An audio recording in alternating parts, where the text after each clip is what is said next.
আজকে বাজার থেকে এনেছিল ফুলকপি। চলো ফুলকপিগুলো দিয়ে কিছু করা যাক। প্রথমে ফুলকপিগুলোকে কেটে নেওয়া যাক। ফুলকপিগুলো ভালো করে আমি ধুয়ে নিয়েছি। এইবার আমি এর মধ্যে দিয়ে দেবো কর্নফ্লাওয়ার।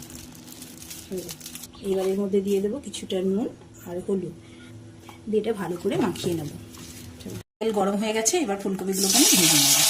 কপিটা ভাজা হোক ততক্ষণে আমি একটা মশলা বানিয়ে নিই। কপিটা যেহেতু নিরামিষ করবো তাই নিয়েছি আদা, টমেটো কুচি, কাঁচা লঙ্কা, শুকনো লঙ্কা, তিল, পোস্ত, কাজু আর কিশমিশ। এটাকে পেস্ট করে নেওয়া হবে।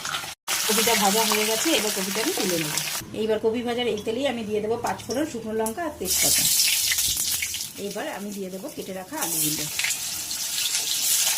এবার নুন হলুদ দিয়ে আলুগুলোকে আমি ভালো করে ভেজে নেব। আলুটা ভাজা হয়ে গেছে, এইবার দিয়ে দেবো আগে থেকে করে রাখা মশলাটা। এবার এর মধ্যে দিয়ে দেবো সামান্য পরিমাণ চিনি টেস্টটাকে ব্যালেন্স করার জন্য। এটাকে ভালো করে কষিয়ে নেব। এইটা কষানো অনেকটা হয়ে গেছে, এইবার ফুলকপিটা দিয়ে আরেকটু কষিয়ে নেব। এটা দেখা যাচ্ছে এটা কষানো হয়ে গেছে, এইবার দিয়ে দেবো কিছুটা গরম জল। ভালো করে নেড়ে চেড়ে দেবো। এটা হয়ে এসছে, এইবার দিয়ে দেবো ঘি আর দিয়ে দেবো কিছুটা কাসুরি মেথি আর দিয়ে দেবো একটু গরম মশলার গুঁড়ো। এই দেখো ফ্রেন্ডস, তৈরি আমার গরম গরম ফুলকপি আলুর রসা। তোমরা এইভাবে বাড়িতে ট্রাই করো, এটা খুব টেস্ট হয়। নিরামিষের দিনে এটা ভাত বা পোলাওয়ের সঙ্গে করো, এটা খুব ভালো লাগে খেতে।